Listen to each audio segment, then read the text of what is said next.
North Korea has disparaged President Donald Trump's trademark America First stance, predicting that it would ultimately bring down the U.S. and its global sphere of influence. Rodong Sinmun, the official newspaper of the ruling Korean Workers' Party Central Committee, published an article Monday claiming that Trump's doctrine accelerates isolation and ruin of the empire of evils in all aspects of politics, economy, military affairs and diplomacy. The outlet, which reported the views of North Korea's own internationally ostracized administration, highlighted the foreign criticism Trump has faced trying to defend the nationalist slogan that he insisted does not mean America alone. Related, U.S. war with North Korea would be really tough to win, says Top Marine. Keep up with this story and more by subscribing now. America First, calling for sacrificing the world for its own abundant life, drives even the allies and henchmen of the U.S. into a dilemma and creates a chaos in the overall West economy. The article read, according to the state-run Korean Central News Agency, America First is being buffeted by criticism of the international community as it is a doctrine to turn the world into a theater of rampage by the jungle law through high-handed and arbitrary practices. It added. President Donald Trump delivers a speech during the World Economic Forum WEF annual meeting on January 26 in Davos, eastern Switzerland. Trump touted his America First stance, telling other world leaders, "When the United States grows, so does the world." Nicholas Kam, AFP, Getty Images. North Korea's year-long face-off with the Trump administration has simmered down as Pyongyang independently opened a rare dialogue with its southern, U.S.-backed neighbor. The two Koreas, which fought one another in the early 1950s as part of the first and last active conflict of the Cold War, have never found peace.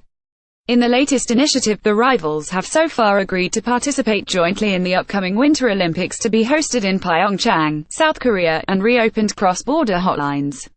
While Trump has unilaterally taken credit for pressuring North Korean Supreme Leader Kim Jong-un into talks, the U.S. has not officially recognized the effort because North Korea has not explicitly put its nuclear weapons on the table, though it has indicated it may do so under certain conditions.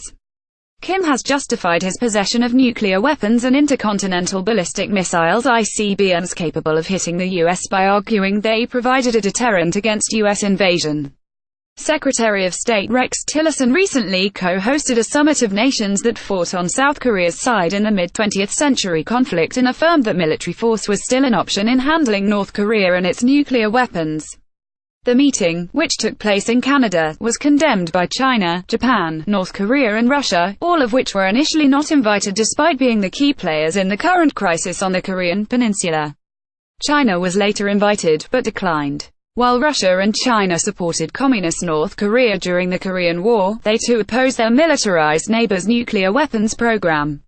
They also, however, opposed the U.S.'s growing military presence in the Asia-Pacific, which they saw as something that undermined their own respective national security. In this handout image provided by the South Korean Unification Ministry, North Korean women's ice hockey coach Park Chol-ho Center speaks during a meeting with South Korean women's hockey team at South Korea's National Training Center on January 26 in Jincheon-gun, South Korea.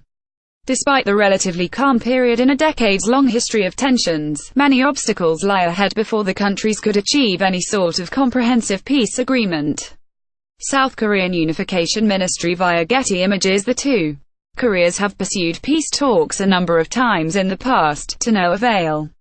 While the current, nearly one-month-old attempt to ease tensions between the nations has overcome significant obstacles, it has already hit a road bump. Seoul's Ministry of Unification, dedicated to reuniting the two foes, announced Monday that Pyongyang cancelled a joint cultural performance scheduled for Sunday because it felt insulted by South Korean media reports questioning North Korea's sincerity in engaging in the talks, Reuters reported.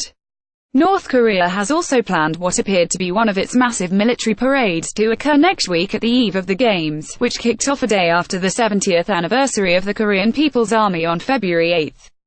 On February 16, North Korea would also celebrate Day of the Shining Star, a public holiday honoring the birthday of Kim's late predecessor and father, Kim Jong-il.